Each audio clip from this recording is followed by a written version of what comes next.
AEW reportedly in talks to buy out the remainder of CM Punk's contract. This, of course, according to Uncle Dave of the Wrestling Observer newsletter that dropped this week. This coming on the heels of the announcement that Ace Steel was released from AEW due to his involvement in the backstage shenanigans at the pay-per-view earlier in the year. This whole thing's a giant mess. This was about the worst way that CM Punk's career could have gone. And it's a huge stain on not only CM Punk's career, but the professional wrestling industry and AEW too. I don't know that AEW will ever fully rebound from this incident. And it's a shame too, because Punk's return was so massive. This guy had his name chanted in arenas all across the world for 7 years straight. 7 years. They never forgot about him. They never stopped asking for him. They never stopped wanting to see him again. They never stopped chanting. For 7 years, this man has not been forgotten to time. And then finally, we get him back in the middle of the ring. We get his massive return in Chicago, which I wasn't in attendance for, and it was the greatest live pro wrestling experience of my entire life. Then we get his incredible run in AEW, which started off slow.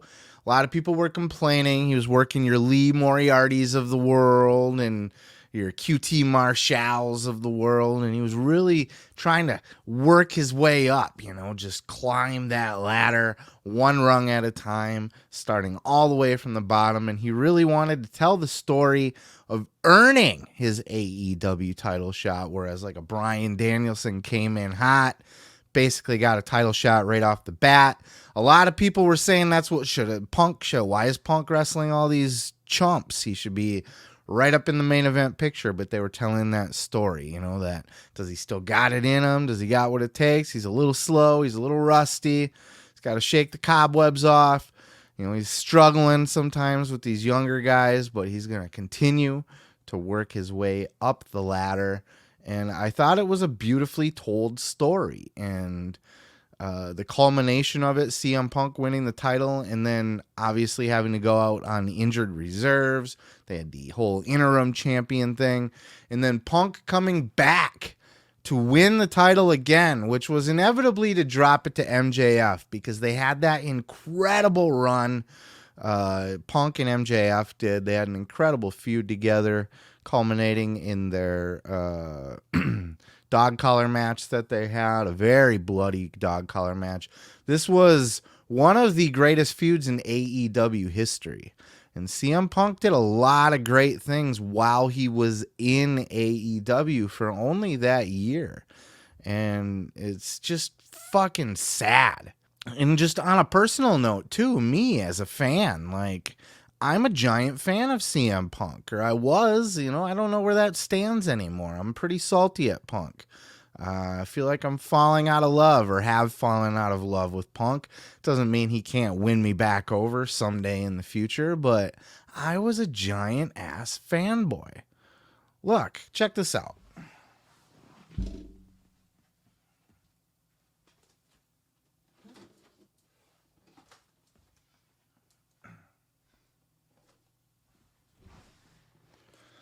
This is how big of a fanboy I am, right? I went out and I bought this shit when it came out. This was the CM Punk exclusive for the night that he returned for the first dance in Rampage. So I bought an exclusive CM Punk action figure. And at the end of the day, it amounted to all or nothing. All a bunch of nothing. And that's sad. It hurts me as a fan. It hurt the wrestling business because AEW really needed a guy like CM Punk. They have been struggling in their live events. They've been struggling with their ticketing. They have not been selling out arenas. They have not been doing great on their pre-sales, They're starting to look like they're on the decline, and that's, they're missing the Young Bucks, they're missing Kenny Omega, they're missing CM Punk. When you look at the poster that you're going to go out and you're going to buy tickets to this event, and you're seeing on the poster, oh, okay, Chris Jericho is going to be there, good, Moxley, he'll be there, Danielson, okay, and then you see like, oh, MJF, he'll be there, that's good. But is it enough star power to make you come away from all of your money and come out of your house and drive? Like, going to a wrestling show is a big commitment, It's not just the ticket. You can buy a ticket for $50, and that's not a big deal. It is for some people, but it's, relatively not a big deal. A couple $100 for some of the better seats and that kind of thing. But then, sometimes you got to drive a distance, for me to go to that first dance for CM Punk. I had to drive 3 hours and then 3 hours back. So it was a 6-hour driving day with 2 kids. It fucking sucked. In the big ass city like Chicago, the bullshit city to drive in, it sucked. And then you got gas. You could have bought a hotel, I suppose, but that would have been extra money. And then you got food for the day, and just, it's a giant expense and time commitment for a lot of times. Even if you live in the town, like even going downtown to my local arena for a wrestling show when it's here, there's just, you got to find parking, and it's a pain in the ass. So to get people to come up off of their couch to go out to a show, you have to be promising a mega show. I remember when I went to go, I bought tickets to see the Blood and Guts in Detroit. And this event at the time when I bought tickets, CM Punk was there. And I went with a buddy. And his very specific reason for wanting to go was to see CM Punk again. And Punk wasn't there because he was out on injured. And we were sad. We felt like, I looked at, well, should I return these tickets? Then they announced Blood and Guts, and I was like, okay, well, that's going to be worth seeing. So we'll go for the Blood and Guts match. But had they not had that, and it would have just been a normal ass Dynamite, like we've got in the last couple weeks or whatever, like if the main event was Moxley versus Hangman or something, I can't say I would have cared to go. And that's not a knock on those talent. It's just, you got to pick and choose where you spend your money and where you spend your time, especially as an adult and all that stuff. So all of that to say that it's a big blow to AEW to lose a guy like Punk just for ticket sales. They needed that megastar. They still do. I don't think Danielson could have been a bigger star for AEW, but he hasn't done jack shit since he's been there. In fact, he has lost basically all of his fucking steam that he had going in. When he came in, he was a top guy. Now he's just kind of a guy. Moxley's cool, but is he a megastar that you want to run out and throw your money at? So they really needed that guy. And it just sucks that it all turned out this way. And it sucks for Punk, too. His legacy, as a fan. Some people don't even care. They're like, haha, fuck him. And that's fine. I'm glad you have that opinion. We are all entitled to our wrestling opinions. But for the people that really loved Punk, like, this is a black mark on his entire legacy. And this guy is most likely never going to return to wrestling again. I know, according to the Observer, the biggest hang-up at this point in the negotiation to buy out Punk's contract is the non-compete time period. I don't know why Punk is so worried about a non-compete time period, because I don't know where he's going to go work at this point. I can't imagine, there's rumors that WWE didn't even want him when there wasn't an AEW, back when he returned to do that Fox, the show on Fox with Renee and Paige and stuff.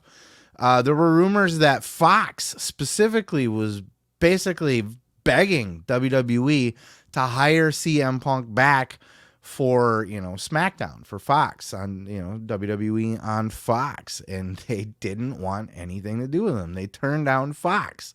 So I can't imagine now, and with Triple H in charge, maybe he'll have a different opinion. That was obviously a Vince McMahon call, or whoever, was doing talent relations at that time. But, maybe Triple H sees the value in bringing in a Punk, but I just don't think so. I think Triple H sees Punk for what he is. I think he sees him as a potential cancer to that locker room, an egomaniac, and just somebody that he's not going to want to deal with. He didn't particularly like him when he was around the first time, and now after all this media scrum bullshit, he's coming in with a bad fucking, stain on him. I just don't know that that's something WWE is going to be eager to bring in. Certainly Punk could go do a run in Japan, and I just don't know that that's going to do the business that that would be. It's not the same as it would be for him in AEW or WWE.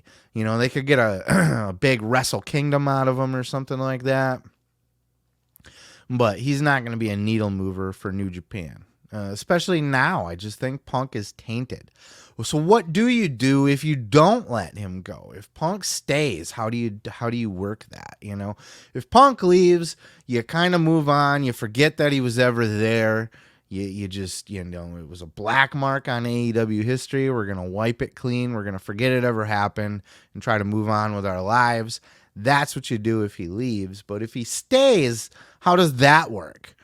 He's got to be a heel, right? He's got to come back as a heel. Do you put him on like an apology tour? Do you make him publicly apologize? Do you sit him down at the next press conference and have him apologize to everybody? And do you have him go to counseling or some kind, some sort of anger management or something to show, just put on a good public smile, public face that he's doing okay now and he's better and he was in a bad place, blah, blah, blah, blah, and start that redemption arc? Can you do that? Is he worth salvaging?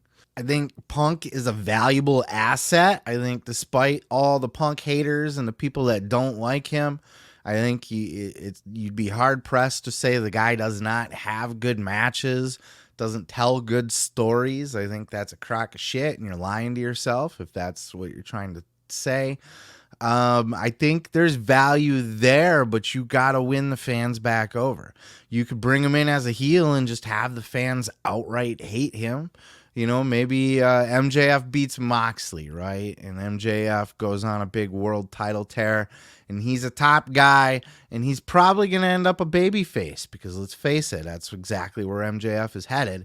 And then maybe a Punk comes back, and he's under a hood, and he, costs MJF a match or something, costs him the title. And then, the big reveal at the end, the hood gets taken off and it's CM Punk and the crowd just ultra boos. That's one way that you could try to cash in, and then he could do the whole, that's right, I don't give a shit about you. I don't give a shit about this company. I'm here for CM Punk. I'm here for the big paycheck. I'm taking advantage of this money mark. He could get some major heel heat for that and come back and have some great heel matches and have a whole second run in AEW as a heel. And this would be after his injury recovery, which was expected 6 to 8 months anyway. So this is going to be, months from now anyway, where people have had time to cool off and time to heal. I think it's possible that a wrestling audience could accept CM Punk back under that role, especially if they're just given permission to hate him, given a reason to hate him off the bat, and he leans into it. And trust me, as good as Punk was as a babyface, he is a much better heel. He is a born heel. He is a heel motherfucker because he's a heel in real life, right? So of course he's going to be a better heel on camera. And he could just lean into it. Like, yeah, fuck you guys. I am out for me. I don't care about this place. I don't care about none of you people. But it looks like they're leaning towards just cutting ties with him. They don't have any interest in bringing Punk back. And I don't blame him. I really don't blame him. He has shown no care for the locker room. He's shown no care for the company. He's out for himself. He is not a team player. He's a cancer to the locker room. And though a lot of people love Punk, and myself included, and a lot of people in the wrestling business love Punk and respect Punk and look up to him for advice, in that he does have a friendship. He's not hated by everybody in the locker room. He's got friends back there and stuff. But at the end of the day, the locker room has to function as a team. And if Tony Khan and the rest of the team If they're more sympathetic to the Young Bucks, or they feel like they're better off keeping the Bucks around and Kenny Omega and moving forward with them. This might just be a situation where it's best for the company to move forward without Punk. And they're doing it right now. They are struggling in the ticket sales, but, I think they'll be fine if they just commit to this and they decide to move forward. But what do you guys think? What are your thoughts on the whole CM Punk situation? Do you want to see him come back? Do you think him coming back as a heel down the road where we've all had time to cool off would be a good move? Or do you think it's better to just cut ties with him altogether and move on without him and just let him just wander around? Does he ever come back to wrestling? Who knows? What are your thoughts? Leave them in the comments below. Until next time, peace, love, and pizza. I'm your boy, Seth Grimes, and we'll catch you in the next clip. Oh yeah, thanks for checking out the video. Yeah, don't forget to subscribe. Don't forget to like it if you liked it. Yeah, and you can check out full episodes each and every Sunday right here on the channel. Oh yeah, dig it.